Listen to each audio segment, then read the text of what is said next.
à toi Danaüs, bienvenue sur ce tirage de quelle déesse ou quelle déesse au pluriel sont autour de toi actuellement. Nous allons utiliser plusieurs oracles pour cela, dont l'oracle principal qui va être l'oracle des déesses des éditions Contredire, mais on va également utiliser l'oracle de la déesse sombre. Tu vas me dire pourquoi? Parce que chacune des cartes représente une déesse et donc on peut comprendre certaines choses en ayant les cartes qui tombent en fait tout simplement. Et on va utiliser l'oracle des dieux et déesses grecs pour avoir dans le panthéon grec en fait tout simplement. Je vais me préparer avec mon eau de Floride parce que j'adore faire ça pour m'aider à la divination et à la purification avant du coup le tirage, et je vais utiliser ma brume de divination pour m'aider à canaliser, mais en soi je porte déjà sur moi une pierre de canalisation qui va m'aider à faire de la divination, donc je suis ready. Que je t'explique, tu vas avoir plusieurs panthéons. Ceci ne veut pas dire que toutes ces déesses sont intéressées par toi.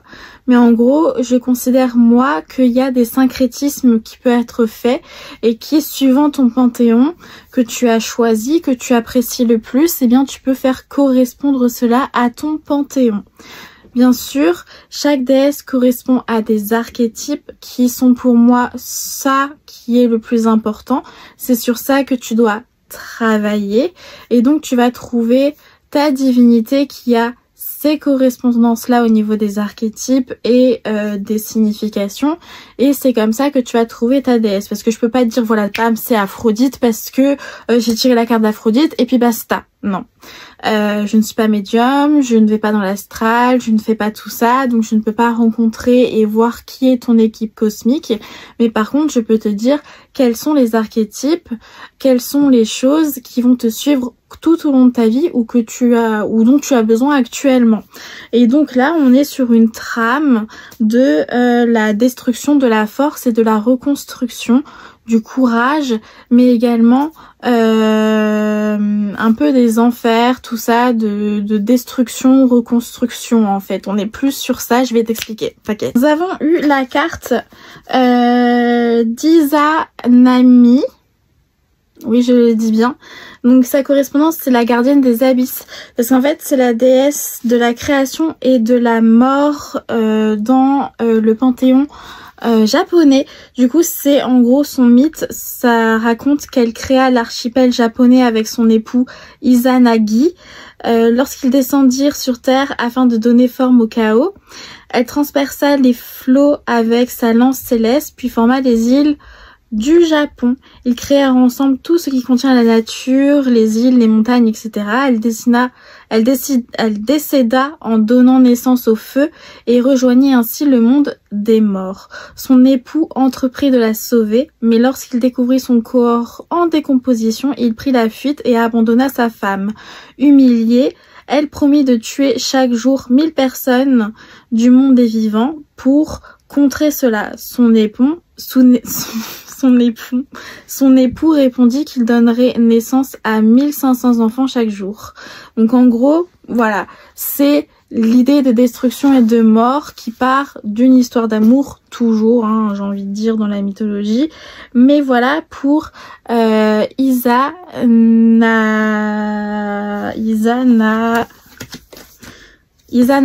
pardon. Je suis désolée, Izanami. Nous avons la déesse Durga du panthéon du coup hindou. Elle est toujours accompagnée de son tigre et elle a tous les éléments en fait pour châtier les gens. Elle a toutes les armes possibles qui existent en fait en elle. Et si tu veux, c'est quelqu'un qui a été d'une certaine manière trahi et qui du coup crée et détruit à chaque fois. Mais c'est vraiment le courage en personne. Donc c'est pour ça que je te dis qu'il y a l'idée de destruction, de construction et de courage qui vont souvent ensemble, parce que pour détruire quelque chose et construire quelque chose de nouveau, il faut du courage qui est apporté par l'archétype qui suit Durga, donc déesse du panthéon hindou. Nous avons eu ensuite 2 déesses. Nous avons eu Sekhmet, déesse égyptienne, déesse de la force, de la férocité, également déesse de la destruction et de la construction parce qu'elle guérit en même temps qu'elle détruit. Donc voilà, on est vraiment sur cette idée de destruction-construction qui va te suivre assez longtemps. Et on a eu la déesse Inanna également. Donc je vais t'en parler un peu plus, mais c'est la rebelle sacrée en fait. Enfin, je vais t'en parler un peu plus. Où elle incarne la contradiction. Et donc là, on revient dans l'idée de destruction et de construction parce qu'elle est la mère pure et en même temps la femme sexuelle épanouie. Donc on est sur l'idée de création et également de destruction un petit peu avec le fait d'être trop sexuel. Ça impacte l'image de la femme et donc ça la détruit d'une certaine manière. Si on reste dans les stéréotypes patriarcaux, très fermés d'esprit, on est d'accord? Donc on est toujours sur cette idée de construction, destruction, de paradoxe en fait, tout simplement, et de courage qu'il faut pour cela, pour passer de la destruction à la construction, de la construction à la destruction et ainsi de suite. J'ai eu la déesse Kali, qui est également une déesse hindoue avec l'oracle de la déesse sombre. J'ai eu Kali. Donc Kali, c'est encore une fois celle qui piétine la terre, celle qui piétine, qui détruit tout sur son passage. Donc on est sur la destruction pure, sur la folie et la libération. Donc on est sur la destruction. Et nous avons Métis qui correspond du coup à la déesse grecque de l'ordre, de la sagesse et de la ruse.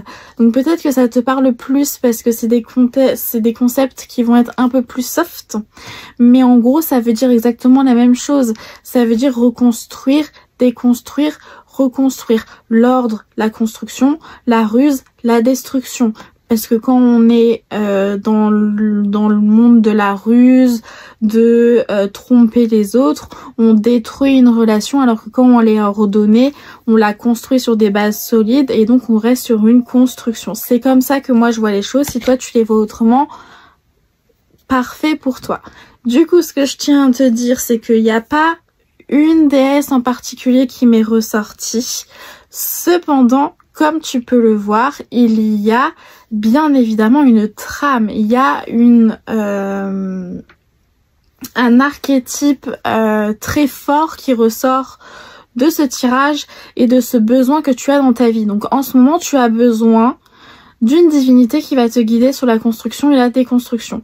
Souvent, on va l'associer à Perséphone, construction-déconstruction, avec la période sombre et la période claire, l'inverse, mais c'est pas grave. Mais là, elle n'est pas sortie, parce que souvent, si elle sort, c'est qu'elle est vraiment là. Je commence à connaître mes cartes, et donc quand elle sort, c'est qu'elle est vraiment là. Je pense que tu devrais t'intéresser à Métis, je pense, parce que ça peut être intéressant, mais les autres, il faut pas les oublier, et ne pas oublier également le fait que il y a ce côté déconstruction, construction, désordre, ordre dans ta vie, et de passer de l'un à l'autre est très important, et de trouver un équilibre en fait, c'est ça sur quoi tu dois travailler, et tu auras sûrement l'appui d'une divinité. Donc je t'ai cité plusieurs divinités, tu pourras faire tes recherches dessus. Peut-être que dans l'eau il y en a une, tu t'es dit ah tiens celle-là c'est... je comprends, tu vois. Donc je t'ai parlé d'Izanami, je t'ai parlé de Durga, je t'ai parlé de Sekhmet, je t'ai parlé d'Inanna. Donc c'est quand même des déesses assez anciennes et puissantes, on est d'accord, hein. Kali également puissante, hein, on est dans la force, etc. Et on a la déesse Métis également, donc on est quand même sur des déesses qui sont pas très chillou, hein. Donc voilà, c'est vraiment le message que je dis toujours à la fin, mais là je l'ai dit au début. Quand je fais un tirage de déesse, c'est pas cette déesse-là. Ça peut être son syncrétisme d'une certaine manière, parce qu'on peut jouer avec les égrégores, etc. Et du coup, voilà, c'est vraiment, ce qu'il faut retenir, c'est l'archétype qui est derrière, vraiment la signification pure de la déesse.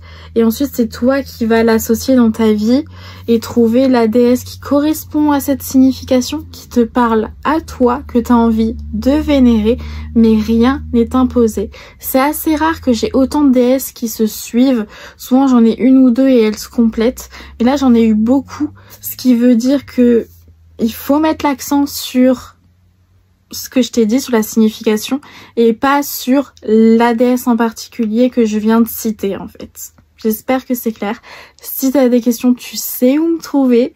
On pourra en discuter et surtout, j'adore rediscuter des tirages, donc n'hésite pas. Comme tu connais la cartomancie, je ne fais pas le rappel de c'est à l'instant T, c'est en mouvement, on n'est pas figé, etc.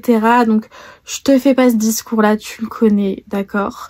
Donc voilà, mais vraiment s'intéresser à la signification des déesses et ce qu'elles veulent dire plus que ce qu'elles ne sont réellement en fait. C'est ça qu'on va retenir d'un tirage qui est assez abondant comme celui-ci en fait.